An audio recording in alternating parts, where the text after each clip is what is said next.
Vous avez peut-être, lors d'un voyage, déjà subi un vol annulé ou retardé à cause d'une grève. Cela arrive malheureusement plusieurs fois par an en France et ailleurs. Dans ce cas, les compagnies aériennes devront toujours vous prendre en charge en vous permettant de vous restaurer, en vous logeant si vous devez attendre un vol le lendemain et en vous permettant de communiquer avec vos proches. Il faut aussi savoir que le règlement européen prévoit dans certains cas que les compagnies aériennes doivent indemniser les passagers.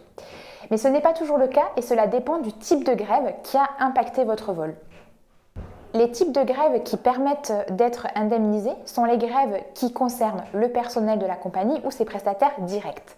Par exemple, la grève des pilotes, la grève des agents d'opération ou préparateurs de vol, la grève des PNC, c'est-à-dire du personnel navigant commercial, ou encore la grève des manutentionnaires. Il est fréquent que dans certains cas, les compagnies informent les passagers que la grève de leur personnel est une circonstance exceptionnelle et qu'elle n'indemnisera pas les passagers. C'est une manière de dissuader les voyageurs de demander leur indemnisation, mais c'est faux.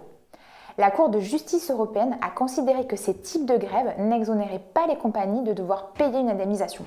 Par contre, si votre vol est annulé ou fortement retardé par une grève qui concerne une grève des contrôleurs, une grève du personnel de sécurité de l'aéroport, une grève des douaniers ou encore une grève des pompiers, alors dans ce cas-là, la compagnie n'est pas responsable. Elle devra cependant vous prendre en charge et vous rembourser votre vol si elle ne vous réachemine pas sur un vol suivant, mais elle ne devra pas vous verser l'indemnisation légale. Il y a aussi quelques cas particuliers car selon les compagnies et les aéroports, les cas de figure peuvent varier. Il faut distinguer au cas par cas si les personnes qui font grève sont employées par la compagnie aérienne ou non, afin de savoir si le passager peut percevoir une indemnisation ou non. Par exemple, la grève des agents de piste ou encore la grève des bagagistes. Il faut donc regarder si la société est directement prestataire de la compagnie et si c'est le cas, la compagnie aérienne devra vous indemniser. Les indemnisations vont de 250 à 600 € par passager. Elles ne dépendent pas du prix du billet ni de la classe du billet, elles sont cumulables avec un éventuel remboursement du billet.